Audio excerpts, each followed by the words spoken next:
Hey you guys, Dablessin Wilson here, Blessed YGO, and I'm back again. It's been such a while since I posted a video to my YouTube channel, and I'm really only doing this because you guys requested it. I've been taking a break from YouTube to wait until the game, started coming back to life again. I got a little depressed when I saw that they announced and then canceled the YCS, so that's another big reason that I haven't been really commentating on Dueling Book a lot. Also, the format's kind of stale a little bit right now. When Flunderies and Evil Twins and those decks come out, or at least are playable on DB, there'll be a lot more actual content. I was putting out matches that were just the same decks going against the same decks, and I'm doing the same commentary. It was getting less and less views, so it felt like people were enjoying the content less and less. So I had just kind of took a break from that. I just started playing more and getting a little bit active. I'm always active in the Yu-Gi-Oh scene, but just wanted to play. Today, I'm here with another Salamangreat deck profile for you guys again. You could have guessed it yourselves. I made top 8 at the Megaton Case Tournament at Emporium TCG Gaming. My record was X11 in Swiss. My only loss was to Phantom Knights, Adrian Gonzalez, the guy who top forward with Altergeist at the YCS. Yeah, he was one of my friends, but he kind of just destroyed me. I'm not going to lie, the match just wasn't even close. He played through 5 negates and the Bears, so shout out to him. I played correctly. His hand was just insane. Sometimes when it's your day, your day. But I'll just jump right into the deck for you guys. Also, shout outs to Leo Martinez, because of him, I started playing more than one Roar. I still think 40 is the correct number for main deck, just personal wise. But he got me into playing more than one Roar, and also this deck profile specifically is the first deck I played in a long time that was over 40. This main deck is 42, so I'll jump right into it. Starting with the main deck, the monsters. You have the Goat, you have Gazelle. Not much to explain about Gazelle here. She's Gazelle, she does her thing. She's right here on the side of my mat, we love her. Then we have 3 of all the Salamangreat monsters, 3 Foxy. We actually use Foxy's normal summon effect a lot in this deck, just because we play 3 copies of Salamangreat Roar. So you have a high chance of hitting Foxy. 3 Spinny. 3 Jack. They're all pretty much self-explanatory. Sorry about the little bit of glare you get there. They're all super. And then we have Salamangreat Buffalo. He's probably the best normal summon in your deck, obviously going first or second. Playing against Dragon Link boards, Buffalo, you need Buffalo. So that way you don't just lose to Seal on your normal summon, because no one wants to bounce your Buffalo on your Seal, with your Seal, because then you can just discard Buffalo for Buffalo and get it's literally Pot of Greed. Yeah, a lot of people don't know that as well too. For the hand traps, we always playing a bunch of hand traps because we playing Salad. So I main deck 15 hand traps, 3 Effect Veiler, 3 Effect Veiler, 3 Ash Blossom, 3 Ghost Bell. Gold Rare hand trap is literally my favorite rarity for it, so I wish I had gold Veilers. 3 Nibiru, and 3 Impermanents. So we just pretty much played all of the good all-around hand traps. Nibiru's probably the only thing that's bad against trap decks, but all these cards are good against trap decks and mediocre decks, as well as combo decks. I don't know, these hand traps are all just really good right now, so I'd just like to play all of them.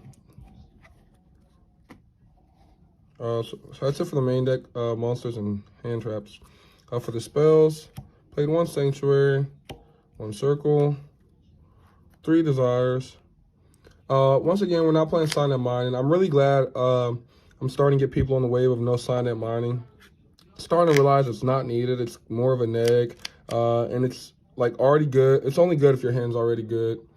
So we don't want those cards. I want cards that help you play, or the cards that help you get more cards. So we only play 5 spells, and with you only playing 5 spells in the main deck, you don't lose to cards like Imperial Order, Anti-Spell, etc. And then it also allows you to play those cards without hindering yourself.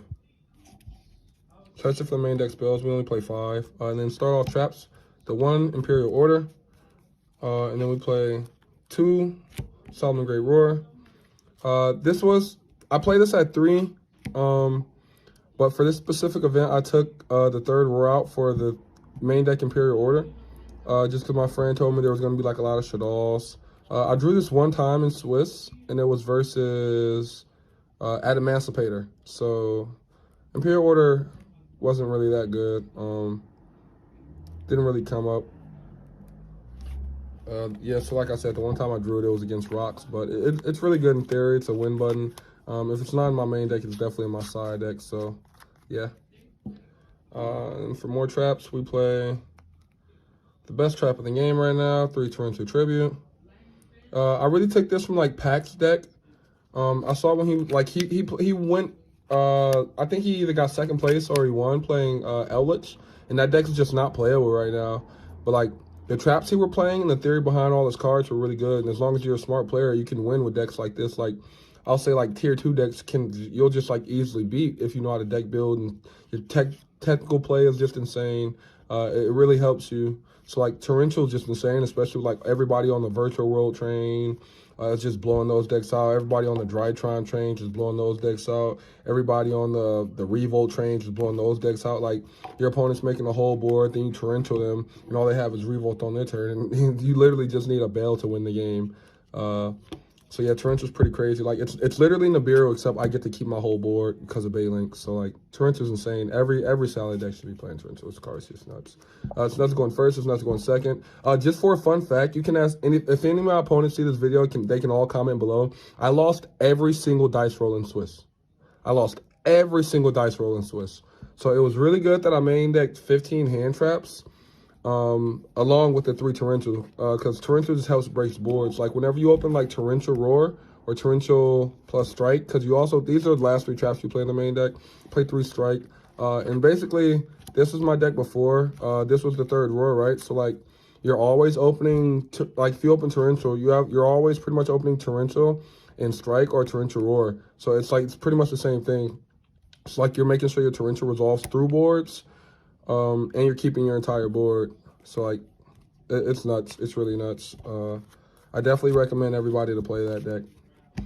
There's also a couple builds out there that are like different from my build. And I never tell anybody like you'll lose with your salad build, or there's only one good salad build. So I also deck like you can play a lot of builds depending on the area you're playing in and your locals. Like Michael Belgium, he's really good with the deck as well. Santiago, like I said, Leo Martino's. There's a bunch of good salad duelists with the deck. And I love all of them because I love salad. So into the extra deck. I'm sorry, I thought I had it organized here, but it's pretty simple. It'll only take 1 second. All right, start off. We have 3 of the salad monsters, 3 Baylinks. Not gonna really much explain Baylinks. She's your Torrential Tribute Saver. She's a big reason you play Torrential. She's your 1 card. She's your Meow Meow that actually gets you a card. Even though the card you get is a brick. You play 3 Sunlight Wolf. Not gonna explain Sunlight Wolf. It's Sunlight Wolf.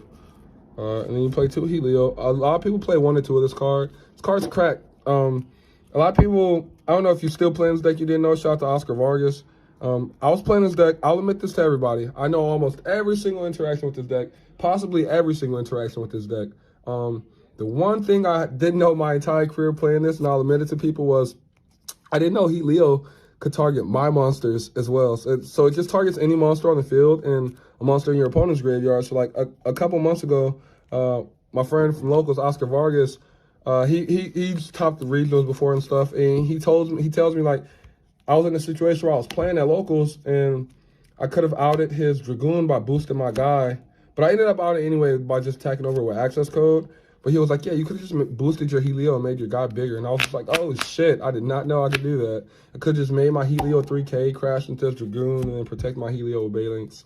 Because, like, Helio targeting Nibiru and Graves. So, like, that was really clutch that came up. But I didn't notice it. So, I've noticed it from now on, though. And also, you can make, like, your little salad monsters huge, too, while keeping Helio 23. And then we play 1 Splash Mage, 1 Phoenix. 1 Update Jammer. This was Hitta, my last profile. Like I said, this is only really Hitta if your locals like have Salamangreat, I felt like I was gonna be the only Salamangreat deck at the Mega 10K tournament, so I put in Phoenix. Phoenix actually also came up.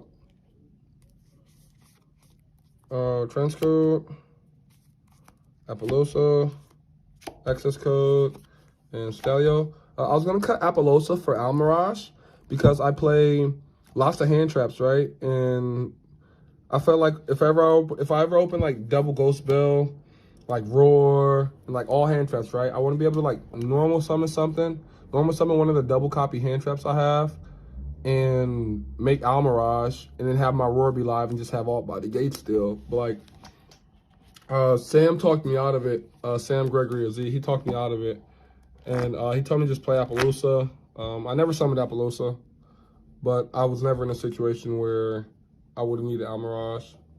The one game I could have summoned Almirage. I was losing that game anyway because I would have summoned it under a Dragoon, like against a opposing Dragoon. It was the Fam Knight player that I would have lost. Yeah, so on to the side deck. Main deck was 42, extra was 15, obviously. Side deck, Plate the Spice, 2 Retaliating Sea. I felt like there were going to be Shaddols there. This card's really good. You can do this to a lot of stuff. Whenever your opponent activates a spell card that includes an effect that special summons a monster, they don't have to be activating like whenever they activate the spell itself doesn't have to summon a monster on the initial activation for you to be able to activate Retaliating Sea. It just has to have a spell card that includes an effect that special summons a monster. So any spell that they activate that includes an effect, you can Retaliate and See. So it's like really good. 2 Forbidden Chalice. This is cracked because like Shin Shin is a card. So like, yeah, you kind of want to get rid of Shin Shin. Shin Shin and Window are like problems for this deck. If you don't have out to Window and Shin Shin in like your main or your side, like you won't do well in the long tournament because you'll eventually play against one of those decks and just lose because their engine's better. Well, not their engine, just like their extra deck boss monsters are better. So on top of that, that's another reason we play the 3 Dark Ruler. And then for trap decks, we play 3 Cosmic. Not gonna explain Cosmic, and then I play 2 Evenly. I really only play Evenly because my teammate Caitlin Cooksey always plays this. He's a big fan of Evenly. It actually didn't win me any games yesterday. The game I drew I was already winning, so like, yeah. But it was a 6 card though. It was my 6 card that game. So like, if I wasn't winning, it would have been crazy. 3 Anti-Spell, Fragrance. Unfortunately, Anti-Spell didn't come in yesterday. Lots of 2-0s, so like, I'd lose the dice roll, beat them their first game, and then they'd obviously be going first again. So I just like put in back row or hand traps or like monster negates, and then I don't know. I guess it would just work. Never went to a lot of game 3s really. Either I 2-0'd them or I got 2-0'd by the one Family Night player. To be fair, he did open Terror Top. I'm not gonna lie, he opened Terror Top. So like everybody in the comment section losing their mind, like how did he play through Fire Negates in the Nibiru? And like, yeah, my guy opened Terror Top. Like that's what the deck does. Shout outs though. Shout outs to my sponsor, Pandemonium Gaming. If you're ever in New Orleans, Louisiana, Metairie area, you know, always be sure to check them out. Shout out Kobe Short, Joseph Gray, you know, everybody on my team. Shout out to Gabe and Jeff from Locals for always driving around with me, going to all the case tournaments, regionals. Those are some dudes who are really from my Locals trying to get better, and they're putting in the time. So I definitely see them getting better in the future. Shout out to the whole Wakanda. Shout out to my brother Darrell. Shout out to my girlfriend for letting me travel everywhere. Oh yeah, shout out to Midwest Gaming as well. Joe Dietrich still hasn't sent me a mat. Actually, no, I got a mat. I just don't have a backpack or a jersey. Shout out to James Armband and everybody else who split top 8 with me yesterday. Joe, you suck. Goodbye. Blessed YGO signing out. Peace.